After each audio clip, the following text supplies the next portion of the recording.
of the court.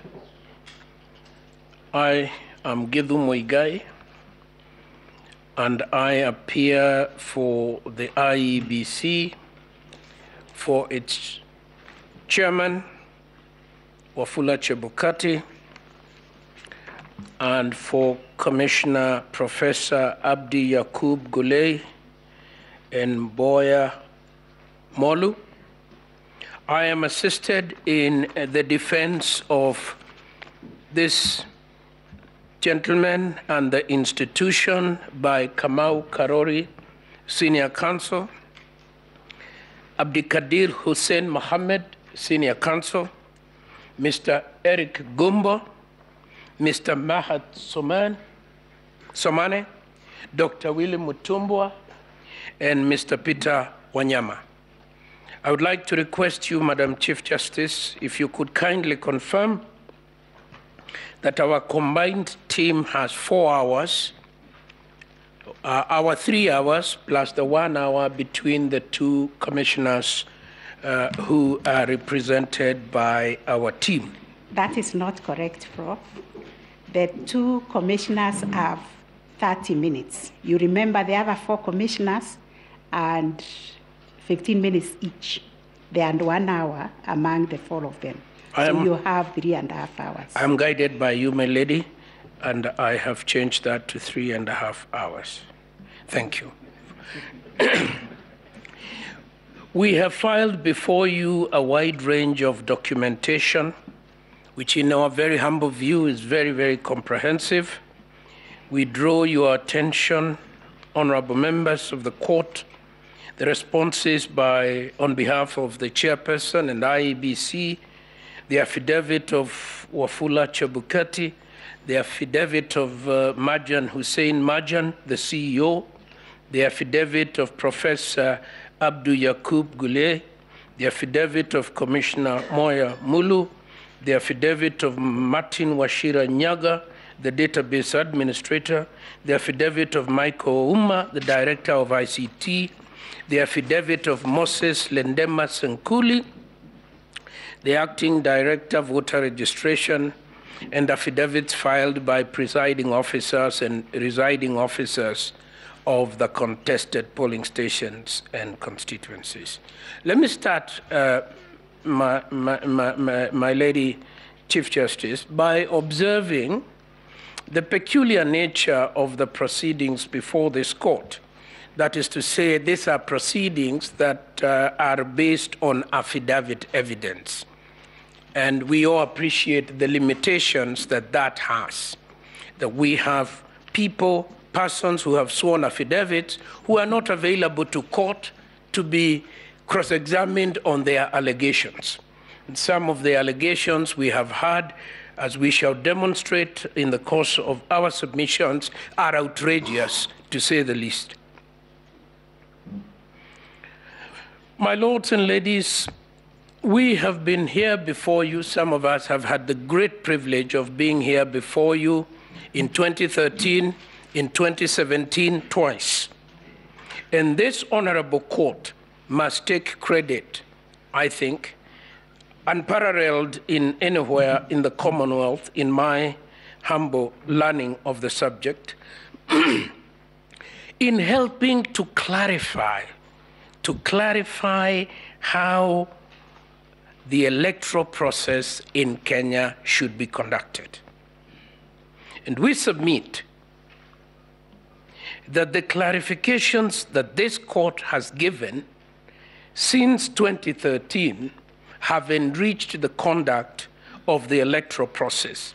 And it is my first submission that the IEBC and its chairman conducted the 9th August 2022 presidential elections strictly in compliance with the guidelines that this court has given. My lords, since the annulment of the presidential election in 2017, IEBC overhauled its entire electoral process procedures to align those procedures with the guidelines that my lords had given. Your decision in the minor care, the decision of the Court of Appeal in the minor care case set out the guidelines for the protection of the ballot at the polling station, the transmission, tallying, and declaration of presidential results. We have abided by that decision. Your decision, my lords, in Raila Odinga versus IEBC petition number 1 of 2017 rendered even more detailed clarifications on the procedure. The decision in the National Super Alliance versus the Independent Commission gave further clarification as to the very controversial issue up to that time of how to handle complementary voting. And again, we learned from that, and we have used that in this election. Since 2017, over the last 5 years, the IEBC undertook post-election evaluation. It reviewed its strategic plan. It developed an elections operations plan, a boundaries review operations plan, continuous registration of voters, and several other measures that flowed from the guidance that this court had given. My ladies and my lords, in the cases that have brought us before you previously, we had numerous arguments about jurisprudence. What does the law mean? What do the regulations mean? What does the Act say? The petition now before you has absolutely nothing to do with any legal lacuna, because you have spoken so loudly on that subject previously. Although my learned friend, Mr. Karori, will be reiterating what you have said as regards Article 183, your own thoughts on the subject are very well laid out in your previous judgment. This, my lord, is a petition about facts. It's a petition about what happened. What happened, when, where, with what consequences. And therefore, ultimately, notwithstanding the very lucid and learned and honest arguments by my very learned friends to my right, this petition is about numbers. It is ultimately about numbers. The petitioners have tried to argue every other point except numbers.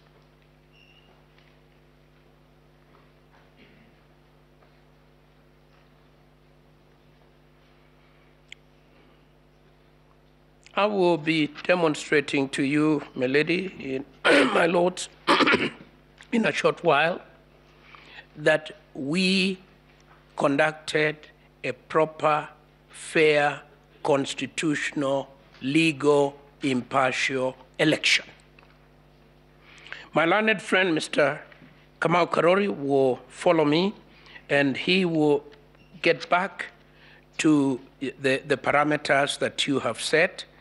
Mr. Eric Gumbo will talk about, that's Mr. Karori will answer, and this is very important, my lords. We do not want to waste our 3 hours perambulating around every conceivable issue in this petition. We will be answering the questions you asked us. Mr. Kamau Karori will answer question 4, 6, and 8. And that will be a submission about the electoral process. My learned colleague, Eric Gumbo, will answer question 1, 2, and 3, and that's about the technology. My learned friend, Mr. Mahat Somane, will answer question 4, 3, 4, 5, 7, and 8.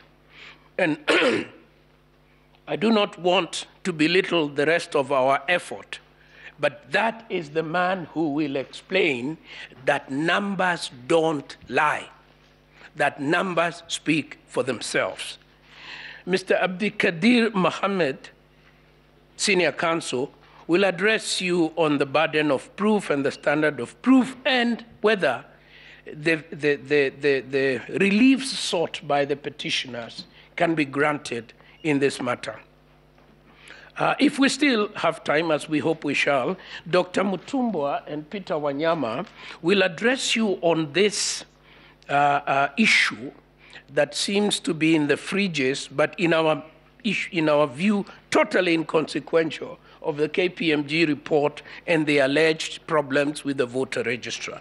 Let me start by saying, my lords, you have been urged by several counsel who have spoken before me to find that this election was irretrievably flawed.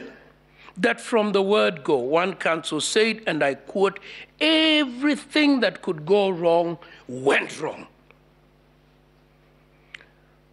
If that be true, and we deny that that is true, then it would mean that everything from voter registration, voter education, procurement, nomination, voting, counting, tallying, verification, and declaration was totally flawed.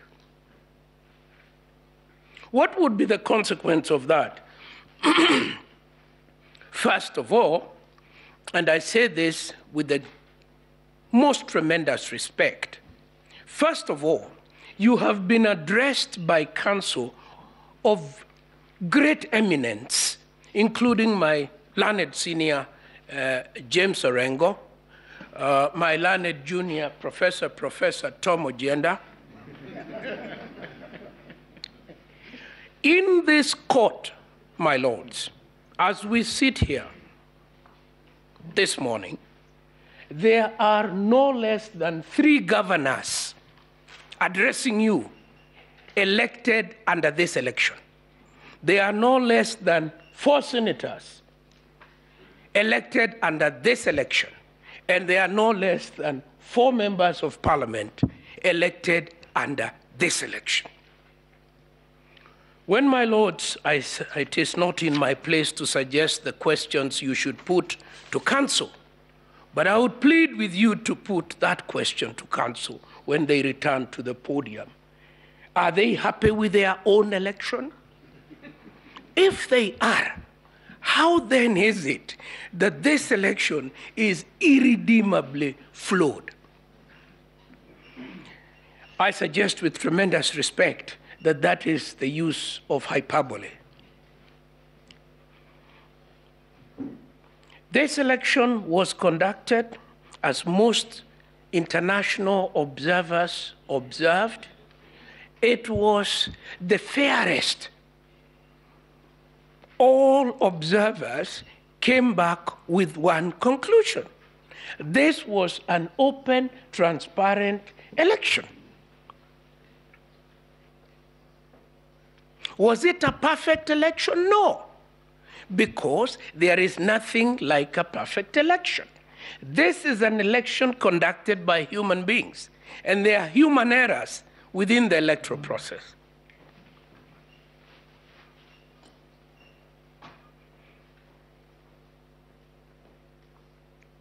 Were the few errors that are admitted by IEBC of a magnitude to allow this court to set aside the election? It is our humble submission that the answer is no. It has not been demonstrated, and my learned friend, Mr. Abdikadir, will deal with that matter. Let me point out to you, my lords, that this is one of the few petitions that this court has seen that is full of generalities, innuendos, hypothecations. Yeah. We believe there was one counsel who repeated several times, Our theory is, our take is, our understanding is, not evidence, nothing of probative value, speculation, generalization.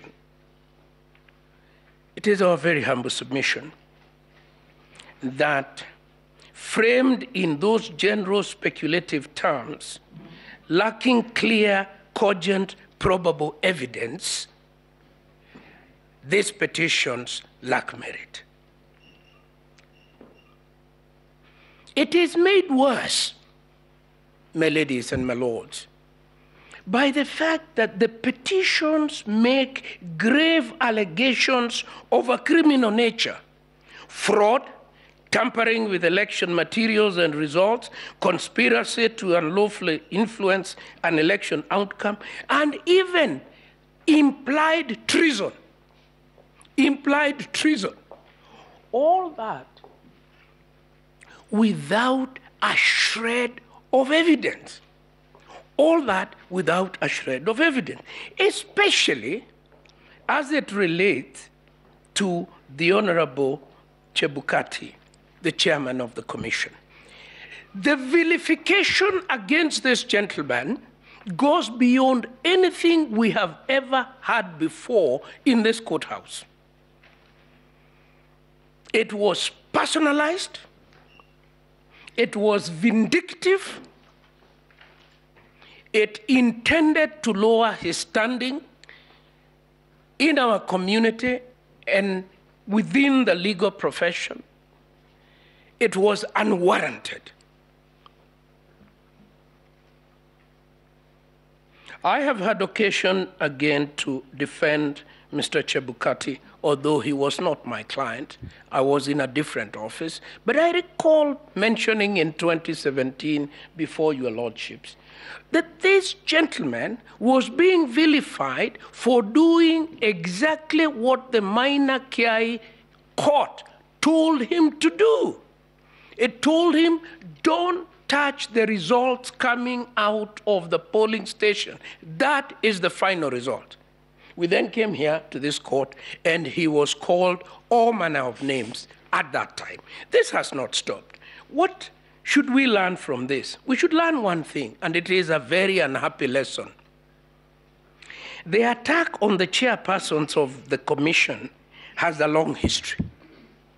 There was Justice Zacchaeus Chesoni, there was Samuel Kivuitu, there was Isaac Hassan, and now there is Chebukati. The pattern is the same. The pattern is the same. None of them has been allowed to leave office without vilification and a vindictive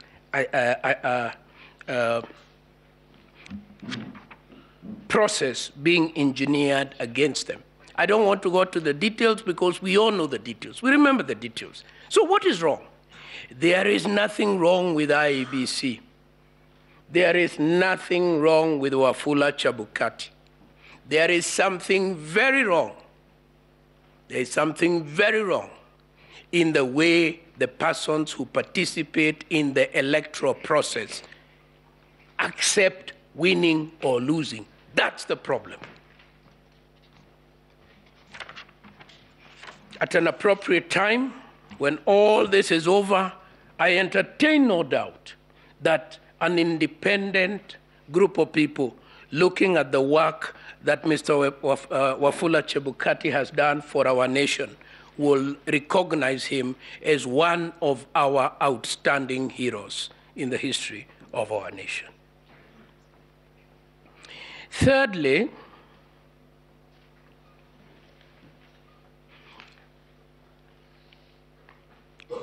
I want to say that the evidentiary material, which will be addressed by my colleagues, is of such a character that it falls way below the standard you set in petition number 1 of 2017. And since I don't want to take too much time, I'll leave that for that purpose. To return to this issue, that this court in our very humble view, needs, and I am very sure from the questions the court has asked so far, that the court appreciates very deeply, and that any order has consequences, and those consequences must be consequences that can be contained in our democratic and constitutional process. The Supreme Court cannot act in vain. It cannot act so as that the judgment should read like a learned legal article. The Supreme Court always acts so that it can defend democracy and the rule of law and constitutionalism in a practical, and enforceable way. So if this election is so badly flawed, as you are invited to find, then this court would have to find that every MCA, every MP, and every senator, and every governor was not properly elected, and the whole of the government of the Republic of Kenya should be reconstituted afresh. I don't know whether my learned colleagues have contemplated the consequence of what they have requested. My client, Mr. Wafula Chebukati, is a man who enjoys constitutional protection of his tenure. Why did the Constitution protect him? Not him alone, the chairman of independent commissions, for precisely this form of witch hunting. The Constitution cannot countenance that a constitutional office holder is to be witch hunted in the manner suggested here. That he walked out of his office and took the phone many times, then came down and sat down and did not consult the people who were having tea. A whole lot of irrelevant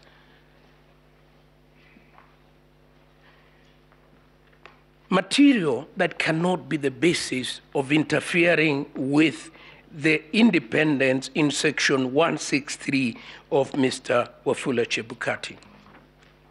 It is said that he should be removed from office and forbidden from ever holding public office. And I want to ask my learned colleagues for the petitioners, is that really a serious submission when the Constitution itself contains complex processes of the removal of a person? He is now to be removed here by reference to affidavits of hearsay on the back of hearsay? I do not think it is a serious submission, and I invite my lords not to act on it at all. Two final points before I invite my learned colleagues. My very able senior learned friend, Paul Muigai, said that the commission is the majority of the commissioners. That cannot be a meaning of the commission that arises from the Constitution. The Constitution contemplates that the word commission will be used in multiple senses.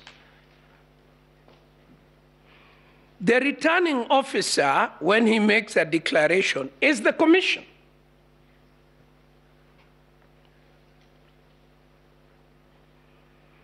The officers of the commission, when they procure, let us take procurement. When the procurement process is done by officers of the commission, that is the commission. When the chairman declares the presidential vote, he is the commission. There are multiple senses in which the Constitution uses the commission. It does not intend that the commission is to be used as sitting in plenary and voting. because very little of the commission's work involves voting. I believe that if we cure that misunderstanding of the commission, the rest will follow. It will be quite clear that Wafula Chebukati was acting as the commission in the manner defined by the Constitution at that point.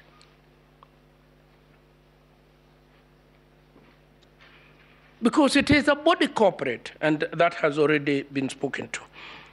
Let us come to this last point about how did the commission break apart? Again, I don't want to belabor this point because the learned court itself has raised this issue.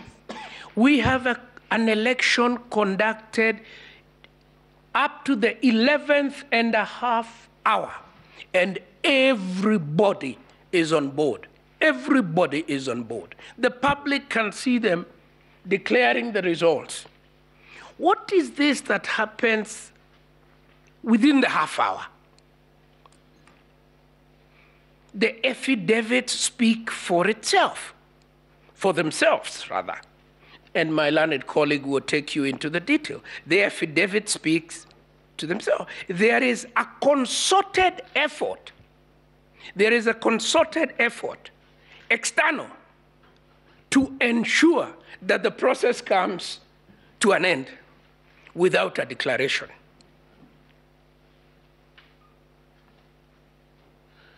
So the sanctimonious, self-righteous, pompous pontification of the so-called 4 commissioners are an afterthought.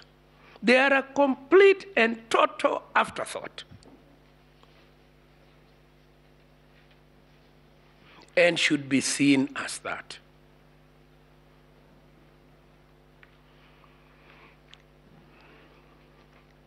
One shudders to contemplate what would have happened constitutionally. So there is no, the election is not called. The deadline is the following day. It is not called. We then go into an uncharted waters. Totally uncharted waters. We have a caretaker government in place that is hamstrung in what it can do. We cannot set up a new government because an election was not declared. We cannot call a fresh election. I shudder to think what would have happened. I'm sure the court would share the same concern. And I want to say this before I sit down, my ladies and my lords. Integrity is not numbers. Integrity is not numbers. And that's why the great statesman said, I protest. I protest even if I do so alone. To do the right thing does not require you to be with the majority. It requires you to be with your conscience. I invite Mr. Kamau Karoli to address you on the issue of 183, and I thank you. Senior Counsel, before maybe you see it, we have received information that your side